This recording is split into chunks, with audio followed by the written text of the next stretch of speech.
Bueno, pues estamos de regreso en Signos FM y nos encanta que tenemos contacto con usted. Señálemelo, nuevo disco, nueva gira y próximo concierto aquí en la Ciudad de México. Muchachos, ¿cómo están? Muy bien, querido. Muy Gracias bien. por recibirnos. No, hombre, es un gusto y qué emocionante que van a empezar un recorrido que se ve gigante, un montón de fechas, un montón de banderas y haciendo lo que más les gusta con un disco que lo representa, ¿no? ¿Cuál es la emoción que prevalece? Bueno, sí, como decías, la verdad que muy felices de esta nueva etapa, de estar presentando este nuevo disco, Términos y Condiciones, que ha salido ya increíblemente hace 2 meses. Ayer se cumplieron 2 meses de la salida del disco. Eh, muy entusiasmados por esta nueva etapa que es grabarlo al vivo, que es después de tantos meses de trabajo, viste, en el estudio, que de repente eso ya pueda salir a tener vida y a poder tener una interacción eh, en vivo con el público es una de las cosas que más nos motiva durante el proceso de grabación y es una de las cosas para las que también trabajamos constantemente. Entonces, nada, poder tener la oportunidad de hacer esta gira enorme bueno, empieza en México como primer lugar donde va a estar la presentación oficial del disco fuera de Buenos Aires. Nada, una alegría enorme, ¿viste? Estar ahí de vuelta compartiendo con ustedes y que sean los primeros en poder ver esto, en lo que hemos estado trabajando durante tantos meses, nos tiene muy ansiosos y motivados. Buenísimo. No quiero que esto suene como una consulta o una terapia, pero hay muchas cosas que me parecen maravillosas del disco, además de lo musical, y una de ellas es que volvieron a componer los tres en un contexto de banda, ¿no? A lo mejor lo que fue la pandemia te permitía hacerlo de otra forma, y este fue componer los tres y sacarle oro a la unión de sus talentos. ¿Cómo supieron que ese era el disco que querían hacer? Que de esa forma tenía que ocurrir este 2026. Fue difícil de encontrar el camino en este disco, no por el hecho de estar los tres, sino por el hecho de no saber hacia dónde iba el concepto. Somos una banda que nos gusta pensar mucho también en el contexto de la obra y de las canciones y de cómo unificarlo. Este disco fue una especie de Frankenstein porque además también de volver a componer los tres y estar muy unidos en el tour donde comenzó la composición, eso, incluimos a más personas en la composición, que era algo que empezamos a experimentar en nuestro EP anterior, Extrapolar. Entonces, nada, fue bastante interesante. Es un disco que también, a raíz de la composición y en muchos momentos, estuvo México muy presente también. Es el primer disco que está tan presente. Y la realidad es que eso, a medida que lo fuimos haciendo al año, nos dimos cuenta de hacia dónde iba la producción y cómo y cuál era la estética que iba a tener y eso, que cómo íbamos a conformar el álbum. Siento que también es un disco rebelde desde el punto de vista que es muy humano, ¿no? Como sentarte enfrente a Portugal The Man, no sé si los conocieran muy a fondo, pero en un aspecto creativo, o sentarte enfrente de Jay de la Cueva y bueno, pues hagamos música. Eso es pues una provocación a ustedes mismos, ¿no? Como de ver hasta dónde podemos detonar algo que no sabemos hacia dónde va. ¿Cómo saben en esas circunstancias o de dónde encuentran la fuerza para saltar al vacío y que sea así como lo hagan, ¿no? Y no tener un miedo no, pues esto es desconocido, no lo hago. O sea, siento que de algún lado tiene que venir como esa fuerza para saltar al vacío, ¿no? ¿Tienen ubicado de dónde viene? Sí, yo creo que lo principal fue en una parte experimentar y en otra parte también aprender, porque justo con todas las personas que nos tocó componer en esta etapa son gente que admiramos mucho y que al mismo tiempo queríamos aprender de esa forma y experimentar y probar también. Y si no salía, como hay veces que muchas canciones no funcionaron, más que nada por lo humano o la química o la conexión de ese momento, y está todo bien también, como que justo nos cruzamos con gente muy buena onda en la que se pudo trabajar fluidamente y nada, quisimos priorizar eso, que hubiera buena onda y así hay buenos resultados también. Oigan, también veía el video este maravilloso que salió la semana pasada de cómo se hizo Seúl y cómo tenían claridad con respecto a, sí, no sé si era Seúl la canción en realidad, pero estaban en un estudio detallando un montón de cosas y cuando hablaban parecía obvio las decisiones que habían tomado, ¿no? Decían, claro, le metimos este efecto por tal. Y no sé si eso, desde mi lado administrativo, lo veo como que cada quien tiene un rol. Decidieron para este disco como tener roles en las canciones, no sé, digamos, algún supervisor, alguien que traiga la exploración y así ir cambiando en el disco, o cómo fue esta cuestión de los roles como músico en el disco.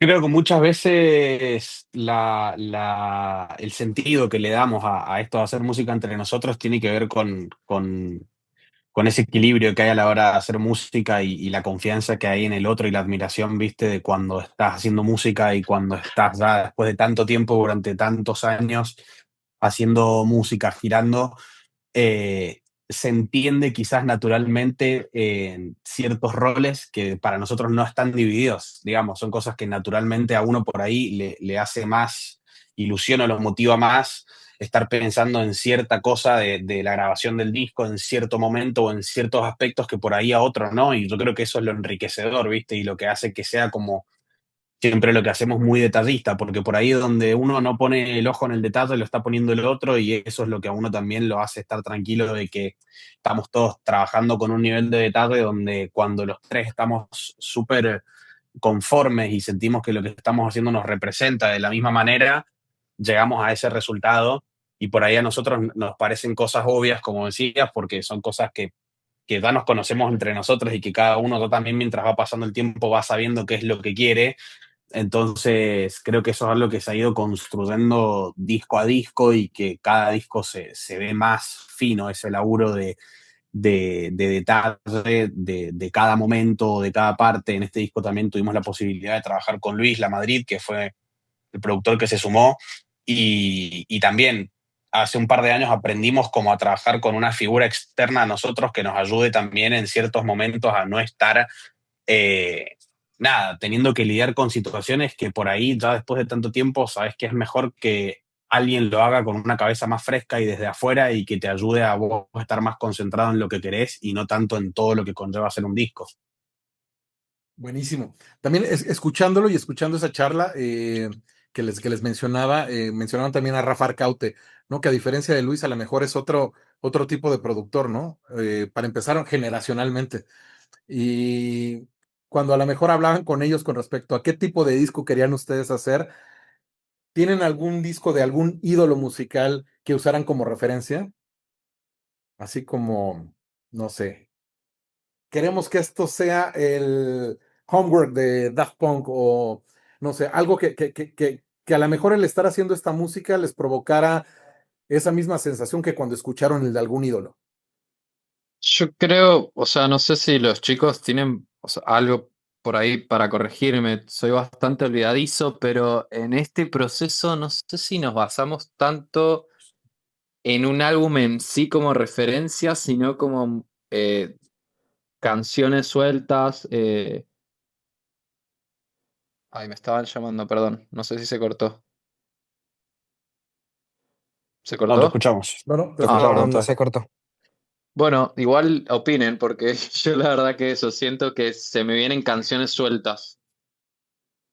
Sí, yo creo que uno individualmente y también como proyecto nosotros tenemos como estos ideales de disco que hemos usado como referencia durante toda la carrera y no sé si en este en particular creo que no hubo uno así que dijimos, che, este álbum está buenísimo, vamos a hacer como estructuralmente en la obra como ir por este lugar, sino uno siempre tiene, no sé, disco de Daft Punk, como decías vos, de una, de los Beatles también, creo que en la música popular de hoy en día, estructuralmente los discos de ellos son perfectos en cómo comunicar una obra, pero en este en particular no hubo algo, uno en sí, uno tiene incorporado cómo le gusta escuchar discos y no más que eso, me parece. pensaba como discos recientes que quizá desde el lado de la idea o desde el marketing recién se me venían a la cabeza. Se me no, estoy flasheando, perdón. Y por ahí Brat puede ser uno que de alguna manera, conceptualmente, con lo que hizo con el arte de tapa, no sé, en un momento decidimos pintar todos los artes de tapas antiguos de blanco y negro para comunicar como una nueva etapa. Y eso fue un poco inspirado en lo que había hecho Pink Floyd o lo que había hecho Charlie XCX. Pero sí, como dice Gaby. Nada, los Beatles también, en el formato de canciones de este disco que son también cortitas, pero no pensamos mucho como tenemos que hacerlo parecido a esto o a lo otro, sino como absorber lo mejor de todo lo que hemos escuchado. Porque también pensando en el hecho de resignificar las decisiones que van tomando, ¿por qué decisión que tomaron en este disco se la volverían a jugar? Como esa onda de volver a terminar en Mendoza y volver a reconstruir el disco, el viajar, ¿por cuál se la jugarían nuevamente que sienten que fue una de las decisiones más emocionantes de este proceso de disco? Y Bueno, el hecho de componer de gira fue algo piola que creo que nos gustaría mantener, o no perder el flujo, digamos, de... Antes era mucho, bueno, ahora estamos girando, entonces nos vamos a componer hasta que terminemos de girar y ahí vamos a hacer el disco. Creo que esa es algo que hemos hablado que, que es algo que está bueno mantener en el tiempo. sí, yo creo que este disco en particular, bueno, cada disco te enseña cosas nuevas y aprendes cosas nuevas en cada proceso o en este caso también de haber sumado a tantas personas, de cada persona le sacamos alguna herramienta, algún skill y nos lo llevamos como anotado así para, qué bueno esto, qué bueno lo otro. Eh, pero sí, el proceso más emocionante para mí fue el final. Eh, Estuvo muy bueno como poder experimentar y llevar eso. Siento que fue como el momento que estaba la energía como caliente y nosotros sintiendo que estábamos haciendo algo como histórico. Y lo es. Ahorita que mencionaron el Brad, sí siento que es de esos discos que cambia, ¿no? Cambia la forma de hacer música, de escucharla, y eso está buenísimo. Y ya para ir terminando, antes de verlos nuevamente en México, después de hacer los Nicetos, ¿a qué parte del disco es cuando le vuelven a subir? Así que es que están escuchando el disco completo y después de tocarlo dicen, "Oh, ahora le voy a subir porque encontré nuevos detalles a lo mejor en mi propia música".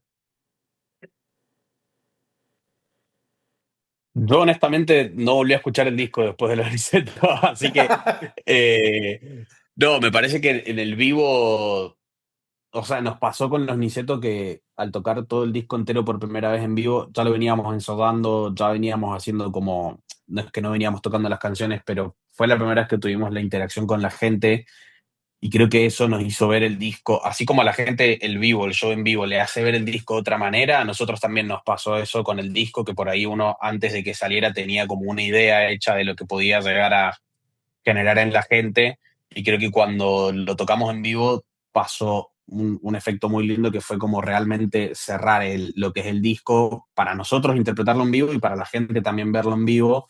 Entonces me parece que en general eh, que tiene esa cuota desde nuestro lado de vivir el vivo diferente al disco también y no más allá de que todo el show está basado en este disco nuevo y la formación es de nosotros tres tocando como volviendo a algo mucho más de la raíz que era lo que también queríamos hacer en este disco eh, sigue siendo la misma banda de siempre pero con un montón de adicionales que van haciendo que vayamos teniendo otra identidad a medida que van pasando los discos entonces creo que eso es algo bastante lindo de la banda y que nos gusta jugar con eso también a la hora de todo lo conceptual, no solamente de la música, sino de todo lo que conlleva esta etapa de nuestra vida, de este disco.